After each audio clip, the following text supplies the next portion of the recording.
Blood is thicker than water, but greed is the ultimate poison.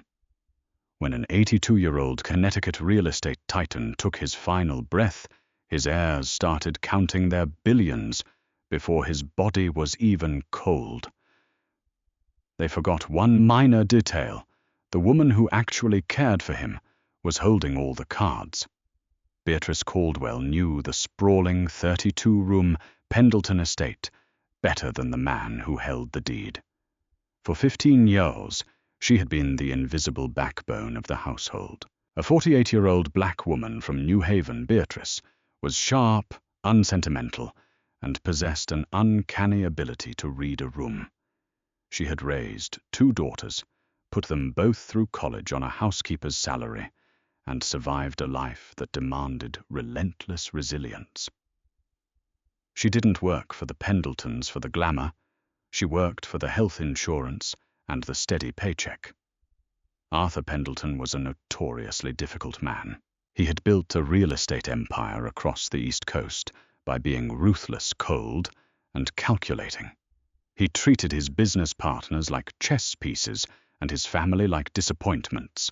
But behind the closed doors of his mahogany-paneled library, Arthur was just a lonely, deteriorating old man fighting a losing battle against congestive heart failure.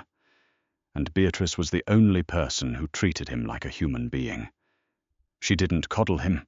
When he threw his pill bottles across the room in a fit of prideful rage, Beatrice would calmly pick them up, place them back on his silver tray, and say, "You can throw a tantrum, Mr. Pendleton, or you can take your medicine and live to see tomorrow's stock market open.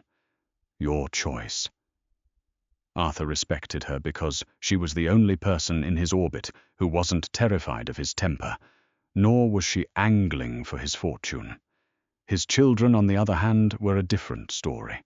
Harrison Pendleton, Arthur's 50-year-old son, was a walking disaster, dressed in custom Italian wool. Harrison had spent his entire adult life bouncing from one catastrophic venture to another, from a failed boutique tequila brand to an app that supposedly revolutionized dog walking. Harrison had burned through millions of his father's money. He viewed Arthur not as a father, but as an ATM with a pulse. Then there was Eleanor, 38, wrapped in designer labels and perpetually enraged by minor inconveniences. Eleanor was married to a slick, hollow-eyed hedge fund manager who was secretly drowning in debt. She treated the estate staff like furniture. To Eleanor, Beatrice wasn't a person. She was simply the mechanism by which fresh towels appeared and dust vanished. In the final year of Arthur's life, his health took a steep nosedive. The house transformed from a grand estate into a sterile hospice. The revolving door of nurses, doctors, and specialists was exhausting, but it was Beatrice who held the center. She organized his schedules, fed him when his hands shook too violently to hold a spoon, and sat with him in the dead of night when the panic of his impending mortality gripped his chest. During these quiet, desperate hours, Arthur began to observe the stark reality of his life. Harrison visited exactly 3 times in that final year. During one of those visits, Arthur was hooked up to an oxygen machine, barely conscious. Harrison didn't ask how he felt. Instead, he cornered Arthur's financial advisor in the hallway, loudly demanding to know if a $4 million bridge loan could be authorized for a new cryptocurrency mining operation.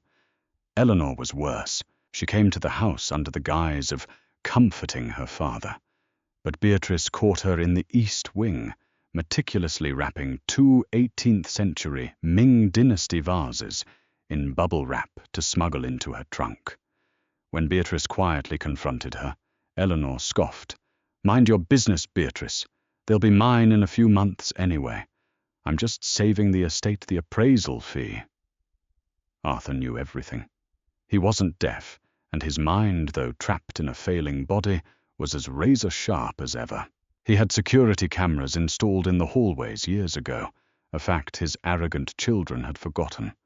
One rainy Tuesday, about 3 weeks before the end, Arthur called Beatrice into his study. He was confined to a leather recliner, wrapped in a heavy wool blanket. "Beatrice," he rasped his voice, sounding like dry leaves on pavement. "Sit down." She wiped her hands on her apron and sat on the edge of a velvet armchair. "Do you need your pain medication, Pendleton?" "I need you to tell me the truth," he said, staring at her with pale, watery eyes. "My children. They are waiting for me to die, aren't they?" Beatrice hesitated. In her line of work, the cardinal rule was to remain neutral. "You see everything you say, nothing." But she looked at this frail billionaire, stripped of his power, and decided he deserved the dignity of honesty. "Yes, sir," Beatrice said quietly. "They are." Arthur didn't flinch. A bitter, melancholic smile touched the corners of his mouth. "They think I'm an idiot. They think my money will wash away their incompetence." He reached over to a heavy oak side table, unlocking a drawer with a small brass key. He pulled out a thick, sealed envelope. "I had my lawyer, Reginald Davis, out here yesterday. We made some adjustments." He looked Beatrice dead in the eye. "You have been more of a family to me in 15 years than those vultures have been in their entire miserable lives. You never asked me for a dime. You never stole from me. You just did your job, and you did it with grace." "It's just a job, sir," Beatrice murmured, feeling a sudden heavy knot in her stomach. "No," Arthur whispered. "It was mercy, and I intend to repay it." Arthur Pendleton died in his sleep, 19 days later. The moment his heart stopped, the circus began. Harrison and Eleanor descended upon the estate like locusts. They fired the nursing staff immediately. They changed the security codes on the gates. Harrison strutted around the property, smoking cigars in his father's study, already dictating plans to demolish the historic greenhouse to build a tennis court. Eleanor spent hours loudly complaining on the phone to her interior decorator about how she was going to gut the depressing primary suite. Through it all, Beatrice kept her head down. She organized the massive post-funeral reception, dealing with caterers, florists, and hundreds of high society guests who had ignored Arthur in life, but came to drink his expensive champagne in death. Harrison cornered Beatrice in the kitchen the day after the funeral. "Listen, Beatrice," he said, swirling scotch in a crystal glass. "You've been here a while and we appreciate it, but we're going to be liquidating the property. We'll give you 2 weeks severance. Have your things out of the staff quarters by Friday." Beatrice looked at him. She felt no anger, just a profound sense of exhaustion. "Understood, Harrison." "Oh, and Beatrice," Eleanor chimed in, walking into the kitchen and inspecting her manicured nails. "Make sure you leave the keys on the counter. We'll be checking your bags before you leave. Things have a habit of going missing during transitions like this." Beatrice's jaw tightened, but she simply nodded. She packed her few belongings into her sedan that evening, fully prepared to close the chapter on the Pendleton family forever. But the next morning her phone rang. It was Reginald Davis Arthur's terrifyingly efficient estate lawyer. "Mr. Caldwell?" Reginald said, his tone entirely unreadable. "The reading of Arthur Pendleton's last will and testament is scheduled for tomorrow at 10 o'clock at my office in Manhattan. Your presence is strictly required." "Me?" Beatrice frowned, gripping the phone. "Mr. Davis, I'm just the housekeeper. Harrison already let me go." "Harrison Pendleton," the lawyer said dryly, "does not have the authority to let you go. Be at my office at 10, Miss Caldwell. Do not be late." The law firm of Davis, Lipton & Cole occupied the entire 42nd floor of a sleek glass high-rise in Midtown Manhattan. The conference room was intimidatingly large, featuring floor-to-ceiling windows overlooking Central Park and a massive boardroom table carved from a single slab of walnut. When Beatrice arrived wearing her best modest navy dress, the room was already thick with tension and expensive cologne. Harrison was pacing in front of the windows, loudly complaining on his phone about capital gains taxes. Eleanor was seated at the table, wearing a black designer dress that looked more suitable for a nightclub than a legal proceeding. Next to her sat her husband, Greg, nervously tapping a gold pen against a leather folio. When the oak doors opened and Beatrice stepped inside, the siblings froze. What is she doing here? Eleanor hissed, her eyes narrowing into slits. This is a private family matter. Maybe Dad left her his old suits, Harrison sneered, ending his call. Look, Beatrice, we already told you you'd get your severance. You don't need to try and squeeze the estate for a bonus. Take a seat, Ms. Caldwell, a booming voice commanded from the doorway. Reginald Davis strode into the room, flanked by two junior partners carrying thick stacks of documents. Reginald was a shark of a man in his 60s, impeccably tailored, with eyes that missed absolutely nothing. Beatrice ignored Harrison's glare and quietly took a seat at the far end of the long table, resting her hands neatly in her lap. Reginald sat at the head of the table, adjusted his reading glasses, and opened a thick, leather-bound folder. We are here for the execution of the final will and testament of Arthur Thomas Pendleton. I will preface this by saying that Arthur was of completely sound mind when this document was drafted, witnessed and notarized 3 weeks prior to his passing. Yeah, we know, Harrison waved a hand impatiently. Let's skip the boilerplate, Reggie. What's the breakdown? The holding company goes to me, obviously, but what about the offshore accounts? Reginald stared at Harrison over the rim of his glasses for a long, uncomfortable moment. I strongly advise you to remain silent until I have finished reading, Harrison. Reginald cleared his throat and began. The first 10 minutes were agonizingly slow. Arthur left a few $1 million scattered across various charities, a cancer research institute, an architectural preservation society, and a local animal shelter. He left a generous $105,000 cash gift to his longtime chauffeur and $50,000 to the head groundskeeper. Eleanor rolled her eyes, heavily, sighing. Can we get to the actual estate, please? This is tedious. Very well, Reginald said softly. He flipped a page. We will move to the bequests for the immediate family. Harrison leaned forward, a greedy, hungry smile spreading across his face. Eleanor stopped checking her phone.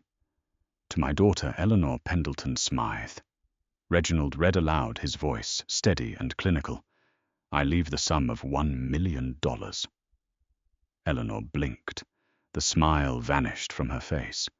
Wait. 1 million? That's it. That won't even cover my taxes this year. What about the trust? What about the Hamptons property? Reginald continued, ignoring her outburst. However, this sum is not liquid. It is to be placed in an irrevocable trust from which Eleanor may draw a maximum allowance of $5,000 per month, provided she submits to mandatory quarterly financial counseling. If she fails to attend, the allowance is suspended. $5,000 a month, Eleanor shrieked, slamming her hands on the table. I spend more than that on Pilates. He can't do this. I'm his daughter. Quiet, Elle. Harrison snapped, though his face was rapidly draining of color. Reggie, what about me? Read my section. Reginald turned the page. To my son Harrison Pendleton, I leave the title to the 2004 Honda Civic, currently parked in the estate's secondary garage. Dead silence fell over the room. Harrison let out a short, breathless laugh. A Honda. Is this a joke? Where are the shares of the holding company, the commercial real estate portfolio? Furthermore, Reginald read, speaking over Harrison's rising panic. Harrison is to be forgiven for the estimated $16 million he has borrowed, stolen, or otherwise squandered from my personal accounts over the last 2 decades. That debt forgiveness is his sole inheritance. No! Harrison roared, jumping to his feet, his chair crashing to the floor behind him. No, I am the heir to the Pendleton Company. He can't cut me out. That old bastard was out of his mind. I'll contest it. I'll drag this firm through court for the next 10 years.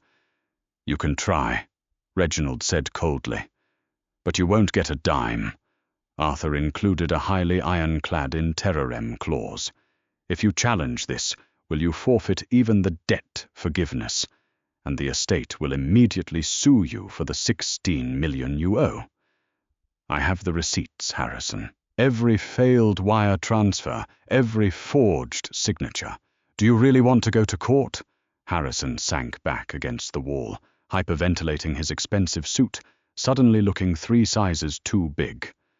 Eleanor was sobbing openly now, her mascara running down her face. But the money, she gasped, looking around frantically. The estate is worth over $1 billion. The houses, the stocks. Where does it go? Reginald slowly closed the leather folder. He looked down the long expanse of the table, his eyes settling on the quiet black woman sitting at the far end. Section 4, Paragraph 2. Reginald recited from memory, his voice echoing in the cavernous room. The entirety of the residue of my estate, including the Pendleton Holding Corporation, the Connecticut estate, all international properties, and all liquid financial assets totaling approximately $4 billion is hereby left free and clear of any trusts or conditions to Beatrice Caldwell. Beatrice stopped breathing. The room began to spin. She gripped the edges of the heavy walnut table so hard her knuckles turned ash white. 1.4 billion. The number didn't make sense. It was abstract. It wasn't money. It was a small country's GDP. She opened her mouth to speak, but no sound came out. For 3 seconds the room was so quiet you could hear the traffic 42 floors down. Then all hell broke loose. "Huh!" Eleanor screamed, her voice cracking into a high-pitched wail. She pointed a trembling manicured finger at Beatrice. "You left $1 billion to the help. She's a maid. She cleans the toilets." "This is fraud," Harrison bellowed, marching toward Beatrice. One of the junior partners quickly stepped in his path, holding up a hand. "She manipulated him. She poisoned his mind. She probably drugged him into signing it." "Sit down, Harrison," Reginald barked, his voice cracking like a whip, "or I will have security physically throw you out of this building." "I'm calling the police," Eleanor yelled, grabbing her phone. "She conned a dying old man. I'll ruin her. I'll have her deported. I'll have her—" "Ms. Caldwell was born in Ohio. Eleanor, you ignorant fool!" Reginald sighed, rubbing his temples. "And before you continue embarrassing yourselves with threats of litigation, Arthur anticipated your exact reactions. He left something else. A visual addendum." Reginald picked up a small remote control from the table and pointed it at the wall opposite the windows. A massive, flat-screen television hummed to life. The screen flickered, and suddenly Arthur Pendleton was looking down at them. He was sitting in his study, looking frail but incredibly sharp. He was wearing his favorite tweed jacket, staring directly into the camera lens with a look of absolute, terrifying clarity.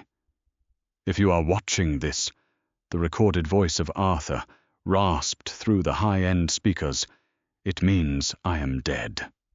And it means my disappointing offspring are currently throwing a tantrum in Reginald's office."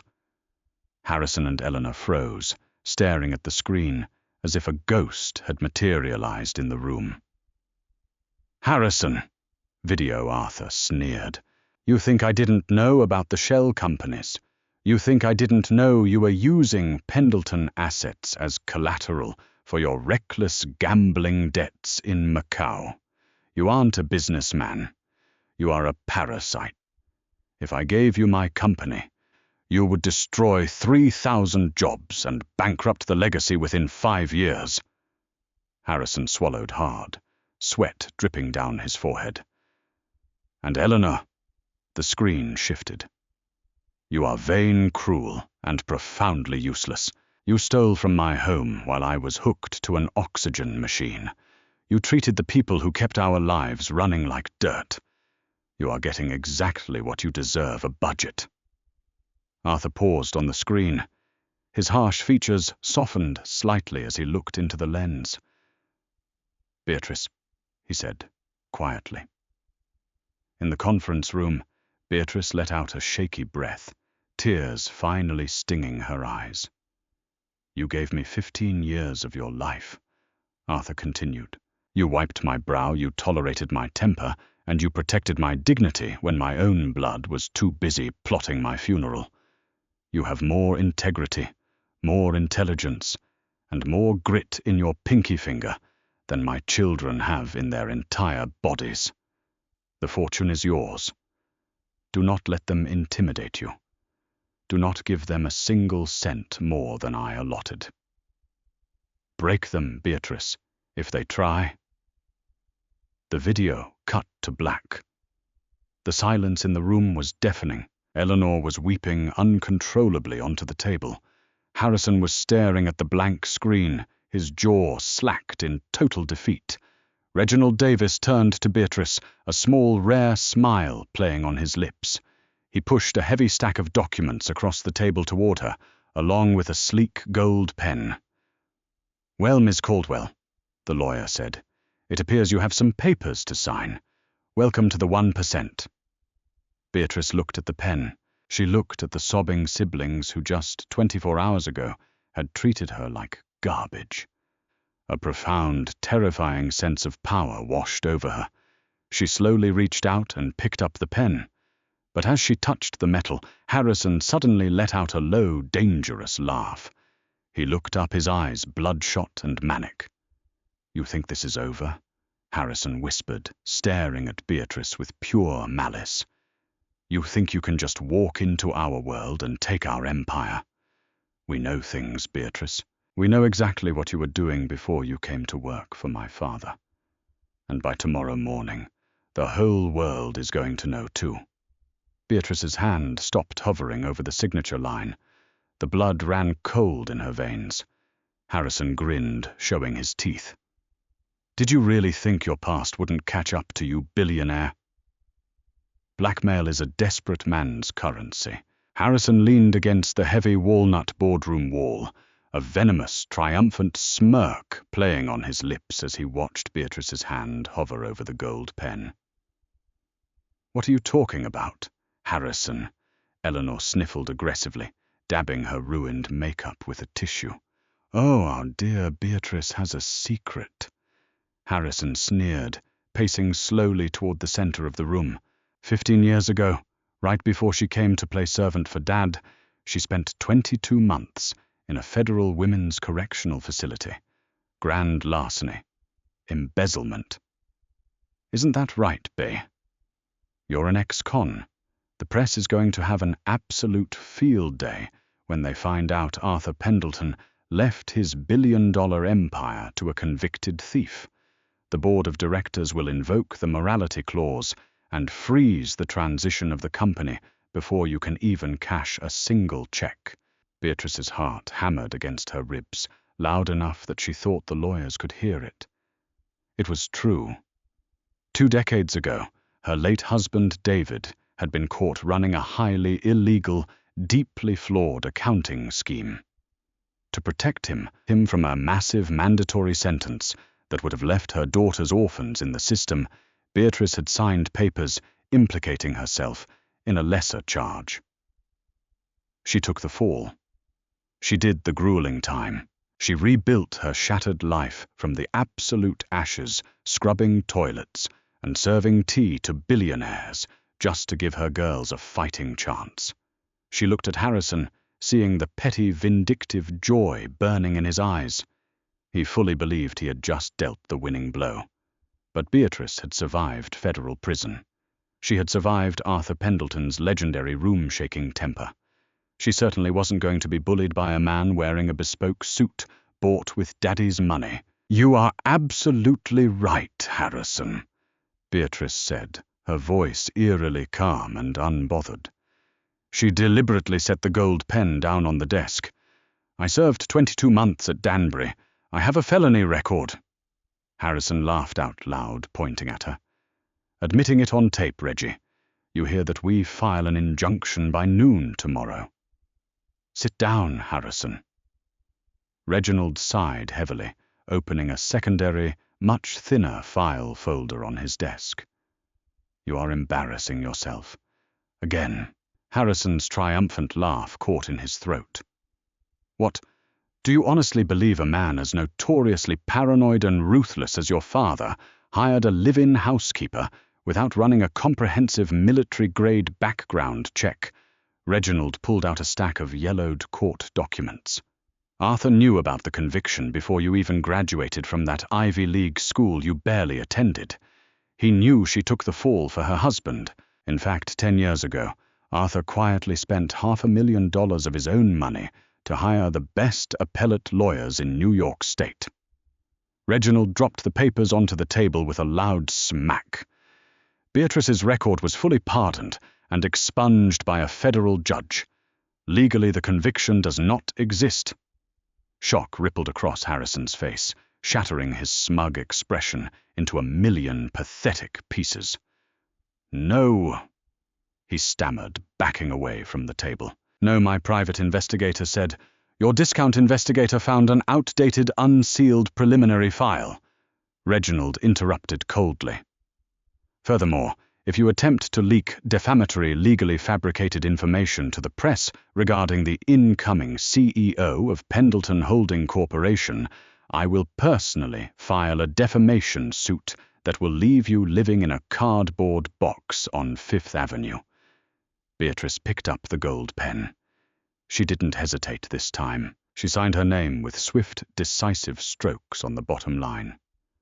"Now," Beatrice said, standing up. The modest navy dress she wore suddenly looked like titanium armor. She looked down the expanse of the boardroom table at the two siblings.